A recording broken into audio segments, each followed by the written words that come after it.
What happens when one of Hollywood's most respected legends sits down with a late-night host who thinks he can tear down anyone who walks through his studio doors? It only took 35 seconds of pure disrespect for everything to explode in the most shocking television meltdown you've never seen before. Last night's exclusive footage reveals the exact moment Greg Gutfeld pushed Harrison Ford too far. And what happened next will leave you speechless. This is the untold story of how one arrogant host destroyed his own career in real time, live on television, thinking he could humiliate a man who's given us Han Solo and Indiana Jones.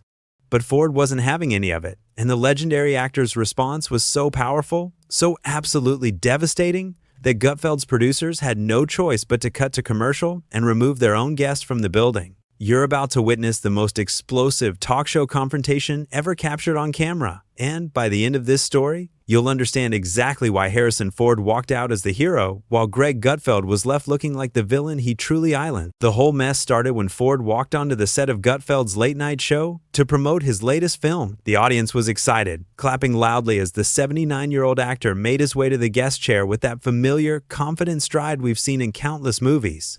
Ford sat down, adjusted his jacket, and gave the crowd a small wave. Everything seemed normal at first. Gutfeld opened with what should have been easy questions about Ford's new movie, but there was something different in his tone right from the start. Instead of the respectful interview style you'd expect when talking to a living legend, Gutfeld had this smirk on his face, like he was planning something. "So Harrison," Gutfeld began, leaning back in his chair with that cocky attitude, "this new movie of yours, is it another one of those films where you just show up, say a few lines, and collect a massive paycheck?" The audience went quiet. You could feel the tension immediately. Ford's expression didn't change, but his eyes narrowed slightly. He'd been doing interviews for decades and had dealt with difficult hosts before. But this was different. This was pure disrespect from the very first question. Ford took a breath and responded calmly, "Well, Greg, I think if you actually watched the film, you'd see there's quite a bit more to it than that." But Gutfeld wasn't done. He had this look like he thought he was being clever, like he was about to land some devastating joke that would make him look brilliant. "Oh, come on, Harrison. We both know you've been phoning it in for years. I mean, when was the last time you actually cared about a role?" The audience was getting uncomfortable now. Some people were shifting in their seats. This wasn't playful banter between a host and guest. This was a deliberate attack, and everyone could feel it. Ford's jaw tightened, but he kept his composure. "I care about every role I take, Greg. That's why I've had the career I've had." Gutfeld laughed, but it wasn't a friendly laugh. It was the kind of laugh that makes your skin crawl. "Really? Because it seems to me like you just keep doing these movies because Disney keeps backing up the money truck to your house." Now the audience was really uncomfortable. A few people actually gasped. "You don't talk to Harrison Ford like that. You don't talk to anyone like that, but especially not a man who's given us some of the greatest characters in movie history." Ford leaned forward slightly, his voice still controlled, but you could hear the steel underneath. "Greg, I think you're confusing me with someone else. I choose my projects carefully, and I work hard on every single one." But Gutfeld was on a roll now, thinking he was winning some kind of battle that only existed in his own mind. "Oh, please, Harrison, you're telling me that Crystal Skull movie was you working hard? That was you caring about your craft?" The mention of Indiana Jones and the Kingdom of the Crystal Skull hit different. Everyone knows that movie wasn't Ford's finest moment, but it wasn't his fault. He'd done his best with the material he was given. Bringing it up like that, using it as ammunition, that was crossing a line. Ford's voice got quieter, which anyone who knows anything about the man should recognize as a warning sign. "That's enough, Greg." But Gutfeld either didn't get the message or didn't care. He kept pushing, kept prodding, like he thought this was all some kind of game. "I mean, come on. You've been coasting on Han Solo and Indiana Jones for what, 40 years now? When are you going to do something that actually matters?" The studio went dead silent. Even the camera operators stopped moving. Everyone knew something big was about to happen, but nobody knew exactly what. Ford stared at Gutfeld for a long moment, and you could see something changing in his expression. The patience was running out. The professional courtesy was evaporating. This wasn't just disrespectful anymore. This was personal. "You know what, Greg?" Ford said, his voice getting stronger. "I've been in this business for over 50 years. I've worked with the best directors in the world. I've been part of movies that have touched millions of people's lives. And in all that time, I've never met anyone quite like you." Gutfeld's smirk got bigger, thinking Ford was about to compliment him. "Well, thank you, Harrison. I do try to be unique." Ford shook his head slowly. That wasn't a compliment. The audience started murmuring. Some people were actually laughing, but not at Ford. They were laughing at Gutfeld, who still didn't seem to realize he was being torn apart by a master. "You sit here in your little studio," Ford continued, "making jokes about people's life work, thinking you're clever, thinking you're funny. But what have you actually done? What have you contributed? You're just a guy with a microphone who thinks being mean makes him interesting." Gutfeld's face was starting to change now. The smirk was fading. He was beginning to realize this wasn't going the way he'd planned. "Now hold on, Harrison." Gutfeld tried to interrupt, but Ford wasn't finished. "No, you hold on," Ford said, his voice rising slightly. "You wanted to have this conversation, so let's have it. You think my work doesn't matter? You think I've been coasting? Let me tell you something about coasting, Greg. Coasting is sitting behind a desk making jokes about people who actually go out and create things. Coasting is thinking you're important because you can tear down what others build up." The audience was starting to clap. Not loudly, not dramatically, but you could hear the approval building. They were with Ford, and they were against Gutfeld. Gutfeld tried to regain control, tried to get back to his prepared material. "Look, Harrison, I think you're taking this a little too seriously. It's just television. We're just having fun here." Ford looked at him like he'd just said the stupidest thing in the world. "Fun? You think disrespecting someone's career is fun? You think trying to embarrass a guest on your show is entertainment?" The tension in the room was incredible now. The cameras were still rolling, but you could see the producers in the background starting to panic. This was not going according to their plan at all. "I came here tonight," Ford said, his voice getting stronger with every word, "to talk about a movie I'm proud of, with people I respect. But instead, I find myself sitting across from someone who thinks being a bully makes him clever." Gutfeld was clearly flustered now. His prepared jokes weren't working. His whole approach was backfiring spectacularly. "Harrison, I think you're being a little oversensitive here." "Wrong thing to say. Completely wrong thing to say." Ford stood up. The entire studio froze. When Harrison Ford stands up during an interview, everyone knows something serious is about to happen. This isn't a man who makes dramatic gestures for show. This is a man who means business. "Oversensitive?" Ford repeated, looking down at Gutfeld, who suddenly seemed much smaller in his chair. "You know what's oversensitive, Greg? Thinking you can invite someone onto your show just to humiliate them for your own entertainment." The audience was completely silent now. You could hear the air conditioning humming in the background.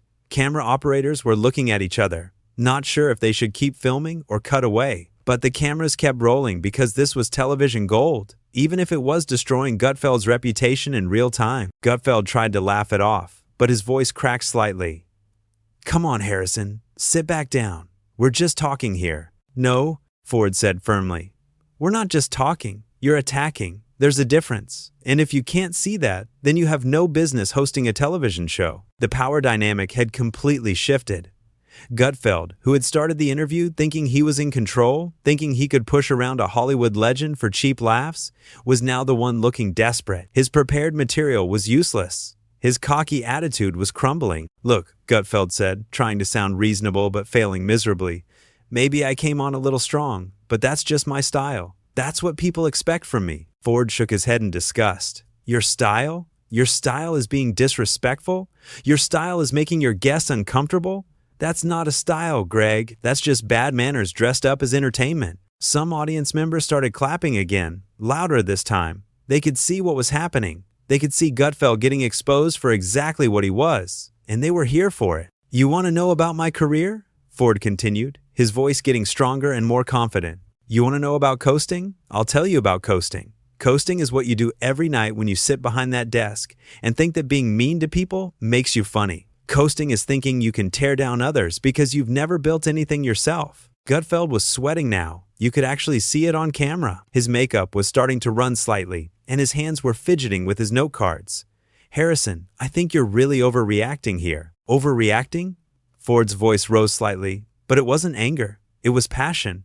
It was the voice of a man who had finally had enough. "I'm supposed to sit here and smile while you insult my life's work? I'm supposed to pretend this is funny while you try to embarrass me in front of your audience?" The audience started murmuring their agreement. Some people were nodding. Others were shaking their heads at Gutfeld. The host was losing his own crowd, and everyone could see it happening. "You know what I think, Greg?" Ford said, looking directly into his eyes. "I think you're jealous. I think you're sitting there looking at someone who's actually accomplished something with their life, and it makes you angry. So you try to tear them down to make yourself feel better. Gutfeld's face was turning red now. That's completely ridiculous, Harrison. I'm not jealous of anyone. Really? Ford asked, and there was almost a smile in his voice now. Not a mean smile, but the smile of someone who had just figured out exactly what they were dealing with. Then why are you so desperate to make me look bad? Why is that more important to you than having an actual conversation? The question hung in the air like a challenge. Gutfeld opened his mouth to answer, then closed it, then opened it again. He had no response, because there was no good response. Ford had just exposed him completely. I came here tonight, Ford said, his voice calm but powerful, because I respect the format. I respect the idea that talk shows can be a place where people have interesting conversations about their work, about life, about the things that matter to them. But you've turned this into something ugly. Gutfeld tried one more time to regain control. Harrison, I think if you just sit down, we can get back to talking about your movie. No, Ford said simply. We can't. Because you've made it clear that you're not interested in talking about my movie. You're interested in making me look foolish so you can feel clever. And I'm not going to be part of that. The silence in the studio was deafening. Producers were frantically talking into their headsets. The audience was watching this legendary actor absolutely destroy a talk show host, and they couldn't look away. You want to know the real difference between us, Greg? Ford asked, and his voice was quieter now, but somehow more powerful. I've spent my career trying to entertain people, trying to tell stories that matter, trying to bring characters to life that people can connect with. You've spent your career trying to tear people down. Which one of us do you think is actually contributing something to the world? Gutfeld had no answer. His mouth was moving, but no words were coming out. He looked like a fish gasping for air. Ford looked around the studio, taking in the cameras, the audience, the crew members who were all staring at him with something like awe. I've been doing this for a long time, he said. I've been on thousands of shows, done thousands of interviews, and in all that time, I've never encountered such unprofessional behavior from a host. He turned back to Gutfeld, who was still sitting there looking stunned. You had a chance tonight to have a real conversation with someone who's been in this business for 50 years. You could have asked about the craft, about the industry, about what it's like to work with great directors and great actors. Instead, you chose to be a bully. The audience erupted in applause. Not polite television applause, but real, genuine applause. They were applauding Ford, and they were showing their disapproval of Gutfeld at the same time. Ford waited for the applause to die down, then spoke directly to the camera. To the people watching at home, I want you to know that this isn't what television should be. This isn't what conversation should be. We can do better than this. Then he looked back at Gutfeld one final time. And Greg, I hope someday you figure out that being mean isn't the same thing as being funny. Being cruel isn't the same thing as being clever. Maybe when you do, you'll actually become the host your audience deserves. With that, Harrison Ford walked off the set. Just like that. No dramatic storming off, no shouting, no throwing anything. He simply walked away with the same dignity he'd brought to every role he'd ever played. The audience stood up and applauded as he left. They were giving him a standing ovation for putting Gutfeld in his place. The cameras followed Ford as he walked past the stunned crew members and disappeared into the wings. Back at the desk, Gutfeld sat alone, looking smaller than ever. His show was in ruins. His reputation was destroyed. His own audience had turned against him, and it was all his own fault. The producers quickly cut to commercial, but the damage was done. In less than 15 minutes, Greg Gutfeld had gone from thinking he was the smart guy in the room to being exposed as nothing more than a bully who had finally picked on the wrong person. Harrison Ford had walked onto that set as a respected actor, promoting his latest film. He walked off as something more, a man who had stood up for himself and for everyone who had ever been bullied by someone with a microphone and an attitude. That's what happens when you mistake kindness for weakness. That's what happens when you think being mean makes you powerful. And that's definitely what happens when you try to embarrass Harrison Ford on live television. The legend had spoken, and Greg Gutfeld would never recover.